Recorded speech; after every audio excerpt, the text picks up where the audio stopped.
ছেলের বাবার আবদারে আজকে সরিষা ইলিশ রান্না করলাম। ইলিশ মাছ আনার পর সে বলতেছিল সরিষা ইলিশ খাবে, কিন্তু আমি আগে কখনো এভাবে রান্না করিনি। একবার মনে হয় রান্না করেছিলাম, আমার সঠিক মনে নেই কিভাবে রান্না করতে হয়। তারপরও চেষ্টা করেছি, মাশাআল্লাহ ভালোই হয়েছিল। তো আসসালামু আলাইকুম, সবাই কেমন আছেন? আশা করি সবাই ভালো আছেন। এখানে সরিষা আর কাঁচামরিচ পেঁয়াজ আমি 3টা মিলে ব্লেন্ড করে নিয়েছি।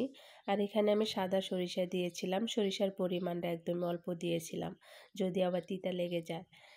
তারপরে অনেক চিন্তা ভাবনা করে রান্নাটা করলাম যে কেমন না কেমন হয়। তো মাশাআল্লাহ মোটামুটি ভালোই হয়েছিল, খারাপ না। তারপরে এখানে অল্প পরিমাণে হলুদের গুঁড়া, জিরা, ধনিয়ার গুঁড়া দিয়ে মশলাটাকে খুব ভালো করে কষান করে নিলাম। আর সবাই সম্পূর্ণ ভিডিওটা দেখার চেষ্টা করবেন। ভালো লাগলে অবশ্যই একটা লাইক, কমেন্ট, শেয়ার করে দেবেন। আর আমার সরিষা ইলিশটা রান্না হচ্ছে কিনা সেটাও একটু কমেন্ট বক্সে জানিয়ে যাবেন। তো ইলিশের সাইজটা একদমই ছোটো ছিল, তারপরেও কিন্তু খেতে মাশাআল্লাহ অনেক বেশি মজা ছিল। তো মশলাটাকে খুব ভালো করে কষান করে নিয়ে মাছগুলো এখানে আমি দিয়ে দিয়েছি।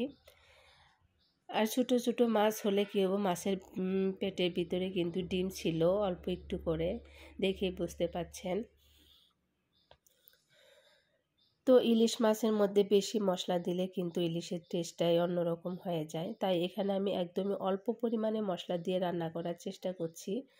এখানে শুধু 4 থেকে 5টা কাঁচামরিচ দিয়েছি, পেঁয়াজ আর সরিষা, আর সাথে একটু হলুদের গুঁড়া, জিরা, ধনিয়ার গুঁড়া। এখানে কোনো আদা রসুন বাটা আমি ব্যবহার করি নাই, কারণ আদা রসুন বাটা দিলে দেখা যায় মাছের টেস্টটা অন্যরকম হয়ে যায়। তো মাছটাকে একটু কষান করে নিয়ে তারপরে এখানে আমি ঝোলের জন্য পানি দিয়ে দিলাম। পানির পরিমাণটা খুব বেশি দেইনি, দেখে বুঝতে পাচ্ছেন। তারপরে এখানে ঢাকনা দিয়ে ঢেকে কিছুক্ষণ রান্না করে নেব। এই যে মোটামুটি আমার সরিষা ইলিশ রান্নাটা হয়ে গেছে। আসলে রান্নাটা হয়েছে কিনা সবাই একটু কমেন্ট বক্সে জানিয়ে যাবেন, যেহেতু আগে আমি কখনো এইভাবে রান্না করিনি। তো তারপরে এখানে আমি একটু মুরগির মাংস রান্না করে নেব, তার জন্য মশলাটা কষান করে নিয়েছি আগেই। আর এখানে মাংসটা আমি দিয়ে দিলাম। আর বাইরে প্রচুর পরিমাণে রোদ ছিল, রোদের কারণে এই যে কালারটাও একটু কেমন দেখা যাচ্ছে। যেহেতু শীতের দিন, রাতের বেলায় প্রচুর শীত লাগে, কিন্তু দিনের বেলায় অনেক বেশি রোদ থাকে। আর আমি যেখানে রান্নাটা করি সেখানে জানালাটা খুলে দিলে বাগানের ভেতর থেকে অনেক বেশি রোদ আসে রুমের ভিতরে। তো মাংসটাকে কষান করে নিয়ে এখন আমি একটু পানি দিয়ে দেবো এখানে। এই যে ঝোলের জন্য একটু পানি দিয়ে দিলাম।